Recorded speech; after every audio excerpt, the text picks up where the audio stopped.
Dear student, मैं GL Yadav आपको ratio analysis पढ़ा रहा था और रेशियो एनालिसिस में मैंने लगभग 5 वीडियो में सारे फॉर्मूले आपको कंप्लीट करवा दिए थे और मैंने कोशिश की थी कि आपको फॉर्मूले रटने नहीं पड़े और आप समझते हुए उनको याद करो ताकि आप कभी भी उनको भूल नहीं सके। और अब आज हम उसके प्रैक्टिकल क्वेश्चन करेंगे कि उन रेशियो पर एग्जाम में कैसे क्वेश्चन आते हैं, यानी कि एग्जाम ओरिएंटेड क्वेश्चन करेंगे हम। तो देखो, एक ही क्वेश्चन है जो एमकॉम एग्जाम में आया हुआ है, 1988 में एग्जाम में आया हुआ है। ठीक है, तो इस क्वेश्चन को करते हैं हम। देखो, from the following ratio of Indu firms prepare the balance sheet of the firm for year 1988। आपको इसमें बैलेंस शीट बनानी है ना। और एग्जाम में आपके भी इसी तरह का प्रैक्टिकल क्वेश्चन आएगा जिसमें हो सकता है कि आपको कुछ रेशियो पूछे या फिर हो सकता है कि रेशियो के आधार पर आपको बैलेंस शीट प्रिपेयर करवाए। अब यहाँ पे देखो, करंट रेशियो दे रखा है 2.5, लिक्विड रेशियो है 1.5, नेटवर्किंग कैपिटल है 3 लाख रुपए, stock turnover stock turnover ratio है 6 टाइम, ग्रॉस प्रॉफिट है 20%, फिक्स असेट टर्नओवर 2 टाइम्स है, डेट कलेक्शन पीरियड 2 मंथ है, फिक्स असेट टू नेटवर्थ है 0.80 और reserve and surplus to capital है 0.50। ठीक है, इसमें काफ़ी सारी आपको डेटा दे रखे। तो इस क्वेश्चन को स्टार्ट करने से पहले अपन यहाँ देखो, कहाँ से स्टार्ट करेंगे। यहाँ पर देखो वैल्यू दे रखी है 3 लाख रुपए नेट वर्किंग कैपिटल में, है ना। 3 लाख रुपए ये वर्किंग नेट वर्किंग कैपिटल दे रखी है, यानी ये वैल्यू है ना। तो वहीं वहीं से ये क्वेश्चन स्टार्ट होगा जहां पर वैल्यू दे रखी है। फिर इसके बाद में आगे से आगे एक के बाद में एक दूसरी चीज हम निकालते जाएंगे। ठीक है, अब देखो नेट वर्किंग कैपिटल क्या होती है, आपको पता है, current assets minus current liability. ठीक है, करंट असेट्स से अब यहाँ पर करंट रेशियो देखा है आपको 2.5। तो इस यहाँ से इसको स्टार्ट करते हैं क्वेश्चन को। Current ratio, current ratio current ratio क्या होता है आपको पता है, current assets upon current liability. Current liability ये होता है current assets upon current liability. इसको शॉर्ट में अपन लिख सकते हैं सी अपॉन सी एल। अब ये कितना दे रखा है, ये दे रखा है 2.5। तो करंट रेशियो की जगह अपन क्या लिख देंगे यहाँ पर 2.5। ये 2.5 डिवाइड करंट असेट्स हमें नहीं दे रखी, हम लिख देंगे सी ए अपॉन करंट लाइबिलिटी, शॉर्ट में सी एल। अब ये देखो, ये क्रॉस मल्टीप्लाई करेंगे इसको, तो ये क्या हो जाएगा, सी ए बराबर क्या हो जाएगा 2.5 सी एल। ठीक है, सी ए बराबर क्या हो गया 2.5 सी एल, है ना। ये हमारी एक इक्वेशन बन गई। फिर उसके बाद में हम दूसरा देखते हैं। यहाँ पे देखो नेट वर्किंग कैपिटल है 3 लाख रुपए। अब नेट वर्किंग कैपिटल क्या होती है, नेट वर्किंग कैपिटल का फॉर्मूला मैंने आपको बताया है। Net working capital net working capital ये क्या होती है, ये होती है current assets minus current liability. हमारे पास में कितनी एसेट्स है करंट, और उसमें से करंट लाइबिलिटी को लेस कर देंगे तो ये कौन सी कैपिटल आ जाएगी, वर्किंग कैपिटल, यानी कि जो जिससे हम कोई भी डे टू डे जो एक्टिविटीज होती है उसके लिए काम में लेते हैं। तो ये नेट वर्किंग कैपिटल क्या हो जाएगी, current assets minus current liability. और ये नेट वर्किंग कैपिटल कितनी है, ये है 3 लाख रुपए। ठीक है, तो यहाँ पर अपन लिख देंगे 3 लाख रुपए। ये 3 लाख रुपए दे रखी है, 3 lakh equal to current assets. अब करंट असेट्स में ये देखो, ये जो इक्वेशन थी ना करंट असेट्स, यहाँ पर देखो 2.5 सी एल है करंट असेट्स के बराबर। तो सी ए की जगह अपन 2.5 सी एल रख देते हैं यहाँ पर। ये 2.5 सी एल माइनस ये करंट लाइबिलिटी, ऐसे कैसे आएगी सी एल। अब ये देखो 2.5 सी एल में से 1 सी एल गई तो 1.5 सी एल बचेगी, 1.5 सी एल, और बराबर कितना आ जाएगा 3 लाख रुपए। 3 लाख रुपए, तो सी एल बराबर कितना आ चुका, करंट लाइबिलिटी कितनी आ चुकी, करंट लाइबिलिटी इसमें अब 1.5 से डिवाइड करोगे आप तो कितना आएगा, ये आ जाएगा आपका 2 लाख रुपए। ठीक है, 15 का 30 में भाग देंगे तो 2 आ जाएगा, और ये 2 लाख रुपए आ जाएगा आपका। तो ये करंट लाइबिलिटी आपकी कितनी आ चुकी है, 2 लाख रुपए आ चुकी है। ठीक है, इससे हम करंट असेट्स भी निकाल सकते हैं।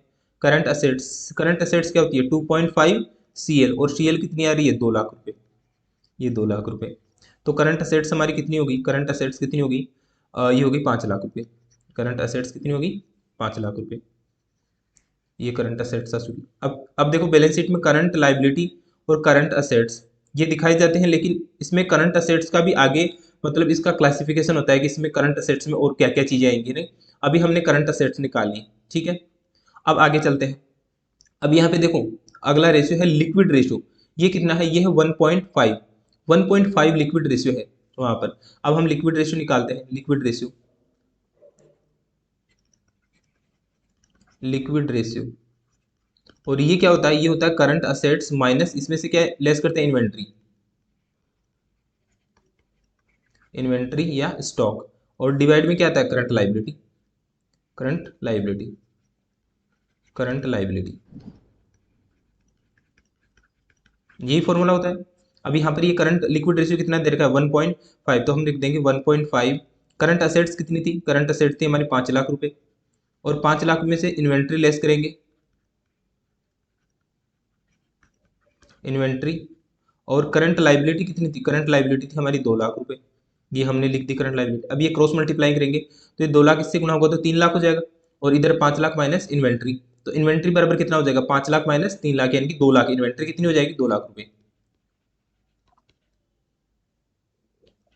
इन्वेंट्री कितनी आ जाएगी 5 लाख, और ये कितना होगा 3 लाख, तो 5 लाख में से 3 लाख गए तो कितने बचा 2 लाख रुपए, इन्वेंट्री हो गई हमारी 2 लाख रुपए, स्टॉक हो गया एक तरह से। और आपको पता है जो स्टॉक होता है वो बैलेंस शीट में जाता है ना, बैलेंस शीट में जाता है ना स्टॉक, तो हम बैलेंस शीट में ये इन्वेंट्री लिख देते हैं, क्योंकि अब देखो यहाँ पर ओपनिंग क्लोजिंग इन्वेंट्री निकालने का तो कुछ यहाँ पर है नहीं, क्योंकि फिक्स एसेट्स है, डेट कलेक्शन है, तो ये इन्वेंट्री तो एज इट इज लिखी जाएगी बैलेंस शीट में। और हमें बैलेंस शीट बनानी है तो हम जैसे जैसे हमें बैलेंस शीट की जो भी डेटा प्राप्त होगी वो हम लिखते जाएंगे, ठीक है। तो हम एक बैलेंस शीट बना लेते हैं, यहाँ पर एक बैलेंस शीट बना लेते हैं, एक बैलेंस शीट यहाँ पर ड्रॉ कर लेते हैं अपन।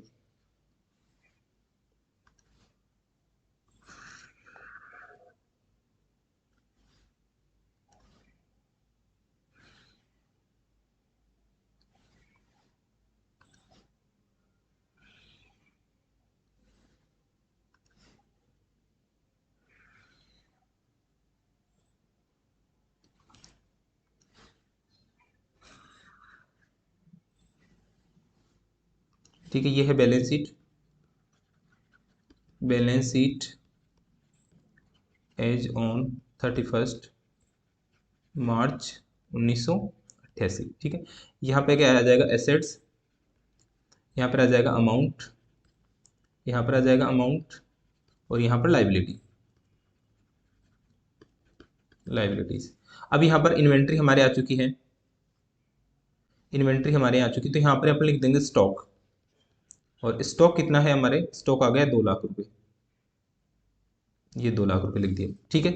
वापस चलते हैं, इन्वेंट्री हमने निकाली, अब है उसके बाद में है स्टॉक टर्नओवर रेशियो है 6 टाइम, स्टॉक टर्नओवर रेशियो देखो क्या होता है, stock turnover ratio, stock turnover ratio, stock turn over ratio, ये कितना है, ये है 6 टाइम। और स्टॉक टर्नओवर रेशियो आपको पता है कैसे निकालते हैं, इसका फॉर्मूला क्या होता है, इसका फॉर्मूला होता है cost of good sold, cost of good sold upon average stock, average stock या इन्वेंट्री, ठीक है।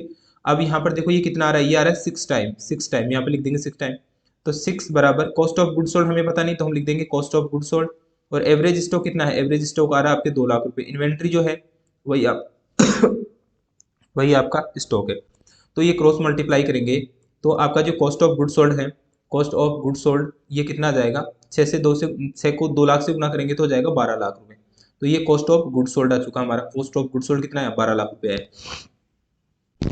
अब आगे देखिए, उसके बाद में देख रहा है ग्रोस प्रॉफिट रेशियो कितना है, ये है 20%, ग्रोस प्रॉफिट कितना है 20% है, जीपी रेशियो, यानी कि ग्रोस प्रॉफिट 20%। अब आप देखिए जो सेल है, यदि सेल 100 होगी, क्योंकि परसेंट में दे रखा है, तो सेल 100 है तो ग्रोस प्रॉफिट 20 है, तो कॉस्ट ऑफ गुड सोल्ड कितना हुआ 80%, यानी कि कॉस्ट ऑफ गुड सोल्ड कितना हुआ, कॉस्ट ऑफ गुड सोल्ड हो गया 100 माइनस 20%, तो कितना हुआ 80%, 20%, ठीक है। तो ये कितना हो गया, ये हो गया 80% कॉस्ट ऑफ गुड सोल्ड। तो अब हम निकाल सकते हैं सेल, सेल कैसे निकालेंगे, cost of good sold, cost of good sold ये कितना है, ये है 80% इंटू 100, तो ये सेल आ जाएगी। तो यहाँ पर कॉस्ट ऑफ गुड सोल्ड कितना है 12 लाख रुपए, और ये कितना है, ये है 80%, 20% प्रॉफिट है ना, तो 80% क्या हुआ कॉस्ट हो गई, इंटू करेंगे 100 से, तो ये कितना आ जाएगा, 12 का 120 में भाग देंगे तो ये 15 लाख आ जाएगा, ठीक है। ये देखो 8 एकम 8 4 बज के, हाँ 15 लाख रुपए ये आ चुकी है आपकी सेल, सेल्स आ चुकी 15 लाख रुपए। अब इसके बाद में आगे क्या दे रखा है, इसके बाद में दे रखा है fix asset turnover, fix asset turnover है 2 times, fix asset turnover 2 times है, fix asset turnover, fix asset turnover ratio, और ये रेशियो क्या होता था, फिक्स असेट टर्नओवर रेशियो होता था sale upon fix asset, fix assets, ठीक है। ये कितना आ रहा है, ये आ रहा है 2 टाइम्स, तो यहाँ पे लिखेंगे 2, सेल कितनी है, सेल है हमारे, हमने निकाली है अभी 15 लाख रुपए आ रही है सेल। और यहाँ पे लिख देंगे fix assets, sorry, fix assets. तो यहाँ पे देखो क्रॉस मल्टीप्लाई करेंगे, फिक्स एसेट्स कितनी आ जाएगी, फिक्स एसेट्स ये हो जाएगी 15 लाख डिवाइड बाई 2, 7,50,000 रुपये। ठीक है, ये आ चुकी है हमारी फिक्स एसेट। अब ये देखो फिक्स एसेट्स है ना, ये भी बैलेंस शीट में जाती है। ठीक है, लेकिन इसका भी आगे क्लासिफिकेशन होता है कि फिक्स एसेट्स में मशीन है, मशीन हो कितनी है, बिल्डिंग कितनी है, फर्नीचर कितना है ना, काफ़ी सारे लैंड इक्विपमेंट। तो ये हम यहाँ से निकाल भी नहीं सकते। ये देखो अगर हम देखें तो इसमें कुछ ऐसा फॉर्मूला नहीं है कि हम इनका अलग क्लासिफिकेशन कर सके। तो ये फिक्स एसेट्स हम क्या लिख देते हैं, बैलेंस शीट में लिख देते हैं, क्योंकि आपको पता है फिक्स एसेट्स भी बैलेंस शीट में आती है। तो यहाँ पे लिख देंगे हम फिक्स एसेट्स, फिक्स एसेट्स। और ये कितनी है, 7,50,000 रुपये। ठीक है, 7,50,000 फिक्स एसेट रख दी।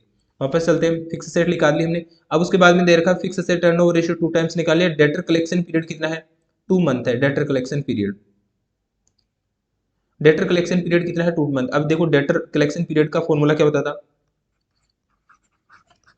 Debtor collection period, debtor collection period कैसे निकाल देते हैं, एवरेज डेटर या एवरेज रिसीवेबल, एवरेज रिसीवेबल। और आपको पता है रिसीवेबल में क्या क्या आती है, डेटर और बीआर दोनों मिल करके। ठीक है, अपन क्या करते थे, डेली डेली क्रेडिट सेल कितनी हो रही है, daily average daily credit sale. और एवरेज डेली क्रेडिट सेल कैसे निकालते थे, टोटल सेल में 365 का भाग लगा देते। यदि मंथ में दे रखा है तो हम 12 का भाग लगा देते, 12 महीने का। ठीक है, अब 12 यहाँ पर मंथ में दे रखा है तो हम 12 महीनों का भाग लगाएंगे। और यहाँ पर क्या लिखेंगे, टोटल सेल, टोटल सेल। और इसमें भाग लगाएंगे तो वो यहाँ ऊपर चला जाएगा। ठीक है, 12। तो ये हो गया अपना डेटर कलेक्शन पीरियड। और ये कितना आ रहा है, ये आ रहा है 2 मंथ। तो यहाँ पे लिखेंगे अपन 2 मंथ, 2 मंथ आ रहा है। और एवरेज रिसीवेबल, एवरेज रिसीवेबल कितना है हमें नहीं पता, एवरेज रिसीवेबल यहाँ लिख देंगे, एवरेज रिसीवेबल इंटू 12 और डिवाइड कर देंगे टोटल सेल से। और टोटल सेल कितनी आ रही है हमारी, 15 लाख हमने निकाली थी ना अभी सेल। अब इसको क्रॉस मल्टीप्लाई करेंगे तो 15 2 से गुणा हो जाएगा, 30 लाख हो जाएगा। और फिर इधर हो जाएगा एवरेज रिसीवेबल इंटू 12, फिर 12 का हम भाग लगा देंगे तो एवरेज रिसीवेबल कितना आएगा हमारा, एवरेज रिसीवेबल, एवरेज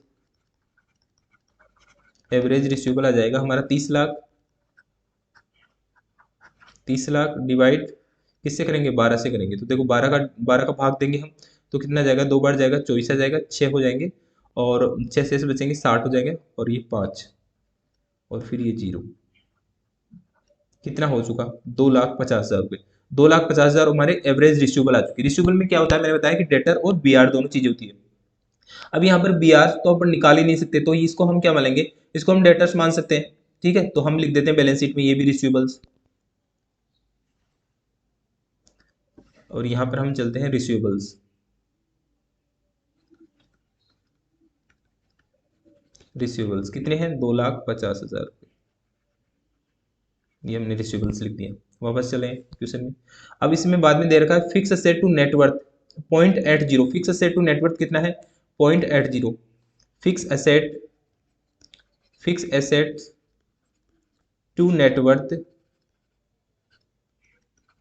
नेटवर्थ ये कितना है, 0.80। यानी कि जो फिक्स एसेट्स है वो नेटवर्थ का कितना है, 0.80 है। हम लिखेंगे 0.80 डिवाइड बाई, यहाँ पे फिक्स एसेट्स कितनी आ रही थी, 7,50,000। और डिवाइड क्या हो जाएगा, नेटवर्थ। ठीक है, नेटवर्थ, नेटवर्थ तो नेटवर्थ क्रॉस मल्टीप्लाई करेंगे, नेटवर्थ कितना हो जाएगा, नेटवर्थ कितना हो जाएगा, 7,50,000 डिवाइड 0.80। तो इसको हम भाग देंगे तो ये कितना आ जाएगा, ये देखो 8 का भाग देते हैं, 9 बार चला गया 72 आ गए, फिर 3 शेष बचा, 3 जीरो हो गई। और 8, 8 इंटू 3 24। ठीक है, 6 बचे। और 8 इंटू 7 56, 4 बचे। और 8 इंटू 5 और ये 0 और ये 0। ठीक है, तो ये हमारा कितना हो गया, 9,37,500। ये हमारी आ चुकी नेटवर्थ, नेटवर्थ। और आपको पता है नेटवर्थ में क्या क्या शामिल होता है, नेटवर्थ में हमारे इक्विटी ईएसएच, equity share capital plus preference share capital, preference share capital plus reserve and surplus, ये सारी चीजें आती हैं। अब यहाँ पर इक्विटी और प्रेफरेंस था तो प्रेफरेंस का कोई जिक्र नहीं कर रखा कि इक्विटी कैपिटल है या प्रेफरेंस शेयर कैपिटल, तो अपन इसको शेयर कैपिटल मान सकते हैं। ठीक है, और रिजर्व एंड सरप्लस, अब यहाँ पर भी देखो ये रिजर्व एंड सरप्लस क्या है ना, वो कैपिटल का कितना है 0.5 पे, यानी कि रिजर्व एंड सरप्लस है ना, reserve and surplus, surplus divide by capital, share capital, share capital, ये कितना है, ये है 0.50, ठीक है, ये रेशियो 0.50, तो शेयर कैपिटल कितनी होगी 1, अगर शेयर कैपिटल 1 है तो ये कितना है 0.50। अब हमें शेयर कैपिटल भी नहीं पता है और रिजर्व एंड सरप्लस भी नहीं पता है, हमने इन दोनों का योग पता है, वो कितना आ रहा है 9375, यानी कि हमें, हम इन दोनों को जोड़ेंगे 0.5 और 1, इनको इनकी रेशियो निकालेंगे, रेशियो के हिसाब से। रिजर्व एंड सरप्लस कैसे निकालेंगे, देखो reserve and surplus, reserve and surplus, इसका रेशियो कितना है 0.5, ठीक है, टोटल रेशियो कितना हो गया दोनों का योग 1.5, ठीक है, तो 9,37,500 इंटू 0.50 अपॉन 1.5, ठीक है, ये रेशियो निकालेंगे अपन। तो यहाँ पे देखो ये इसका, इसमें 3 भाग भाग चला जाएगा और 3 को इससे डिवाइड करेंगे, तो 3 इंटू 3 9, 3 एकम 3 और 3 दूना 6 और 7 है तो 5, 3,12,500 आपके रिजर्व आ चुके, ठीक है ना, रिजर्व आ चुकी है। ये कैपिटल का क्या है, कैपिटल से आधा है ना, 0.50 यानी 50% है कैपिटल का, ये 3,12,500, तो आपकी कैपिटल कितनी आ जाएगी, आपकी कैपिटल आ जाएगी टोटल 9,37,500 माइनस 3,12,500, तो ये बताओ कितनी हो जाएगी, है 9,37,500 में से 3,12,500 लेस कर दो, तो 6,25,000 हो जाएगी कैपिटल, 6,25,000। अब ये देखो 6,25,000 कैपिटल और 3,12,500 रिजर्व, कितना हुआ 6 और 3 9 और 25,000 और 12,500 37,500, ठीक है, तो ये कैपिटल कितनी आ गई 6,25,000, तो हम बैलेंस शीट में लिख देते हैं, बैलेंस शीट में लिखते हैं शेयर कैपिटल, शेयर कैपिटल कितनी आ रही है 6,25,000, ठीक है, उसके बाद में हम लिखते हैं reserve and surplus, reserve and surplus, और ये कितना आ रहा है 3,12,500, 3,12,500, ठीक है, ये दोनों चीजें आ गई। फिर उसके बाद में हम यहाँ पे लिखते हैं current liability, current liability, current liability, देखो हमने करंट लाइबिलिटी निकाली थी, यहाँ पर फर्स्ट स्लाइड में देखते हैं, ये देखो करंट लाइबिलिटी कितनी आ रही है हमारी, करंट लाइबिलिटी हमारी आ रही 2,00,000 रुपये, ये देखो 2,00,000 रुपये, ये 2,00,000 रुपये करंट लाइबिलिटी, और करंट असेट्स कितनी आ रही है, करंट असेट्स आ रही है हमारी 5,00,000, ये देखो 5,00,000 रुपये करंट असेट्स आ रही है, तो ये दोनों ही हम बैलेंस शीट में लिख देते हैं। करंट लाइबिलिटी कितनी आ रही है, करंट लाइबिलिटी आ रही है हमारी 2,00,000 रुपये, ये 2,00,000 रुपये करंट लाइबिलिटी, और करंट असेट्स है ना ये 5,00,000 आ रही है। अब देखो करंट असेट्स कैसे निकालेंगे, हमने करंट असेट्स में स्टॉक, स्टॉक 2,00,000 है और रिजर्व एंड सरप्लस 2,50,000 है, तो 4,50,000 तो हो चुका, तो बाकी का 50,000 क्या है, बाकी का 50,000 हो सकता है मार्केटेबल सिक्योरिटी हो सकता है केस हो, है ना। देखो टोटल करंट असेट्स कितनी है, total current assets, total current assets है 5,00,000 रुपये। अब आपको पता है 5,00,000 रुपये जो करंट असेट्स उसमें रिसीवेबल भी आते हैं और स्टॉक भी आता है, तो करंट हम मानते हैं कि बाकी का जो बचा है वो केस होगा, तो केस कैसे निकालेंगे, 5,00,000 माइनस क्या कर देंगे इसमें से रिसीवेबल, और रिसीवेबल कितने हैं 2,50,000 के, प्लस स्टॉक, स्टॉक कितना है 2,00,000 रुपए का, 2,00,000 रुपए का स्टॉक, तो कैश कितना बचेगा, कैश बचाएगा आपके पास में 50,000 रुपये, ठीक है, ये कैश आ जाएगा, ये कैश 50,000, तो यहाँ पर कैश लिख देते हैं 50,000, कैश कितना हो जाएगा 50,000, ठीक है। अब ये बैलेंस शीट का टोटल इधर से करें या इधर से करो, देखो इधर तो हो सकता है कि कुछ लॉन्ग टर्म डेट वगैरह भी हो सकता है, लेकिन इधर नहीं हो सकता, क्योंकि इधर आपको पता है एसेट्स में क्या क्या आती है, करंट असेट्स और फिक्स असेट, दो ही चीजें आती है, करंट असेट्स और फिक्स असेट, तो करंट असेट्स हमारी 5,00,000 है और फिक्स असेट है 7,50,000, ये तो इसका जो टोटल योग हो जाएगा वो हो जाएगा 12,50,000 रुपये, ठीक है, 12,50,000 रुपये, 12,50,000 यहाँ पे लिख देंगे 12,50,000, ठीक है। अब यहाँ पर इसका योग करते हैं, तो ये देखो 6 और 3 9,37,500, तो ये हो जाते हैं 9,37,500, तो ये हो जाते हैं, प्लस 2,00,000 की आपकी करंट लाइबिलिटी हो जाती है, तो ये कितना हो गया 9 और 2 11,37,500, तो बाकी का जो बचेगा वो क्या है, वो है फिर लॉन्ग टर्म डेट हो सकता है, हम कर सकते हैं कि वो डेट होगा, डेट, ठीक है, डेट कितना हो जाएगा, वो है 12,50,000, इसे माइनस कर दो 11,37,500 माइनस 11,37,500, तो ये कितना बचेगा देखो 12,50,000 माइनस 11,37,500, तो ये लेस करेंगे 0 0 5 और इधर 9 में से 7 गए तो 2 और 4 में से 3 गए तो 1, 1,12,500, ठीक है, 1,12,500। ठीक है, ये डिबेंचर मान लेते हैं अपन इसको, डिबेंचर। ठीक है, और ये लिख देंगे हम अपने यहाँ पर बैलेंस, बैलेंस अमाउंट से हमने निकाला है। तो इस तरह हम बैलेंस शीट प्रिपेयर करते हैं। ठीक है, उम्मीद करता हूँ कि आपको समझ में आ रहा होगा। और वीडियो अगर आपको अच्छा लगे तो मुझे बताना, कमेंट बॉक्स भी चालू रहेगा, बताना कि ये जो वन नोट पर पढ़ा रहा हूँ तो आपको इस पर कैसा लग रहा है, या वैसे मैनुअल जैसे बोर्ड पे पढ़ाता हूँ तो वहाँ पर अच्छा लगता है, या यहाँ पर अच्छी समझ में आता है। ठीक है, ओके, थैंक यू।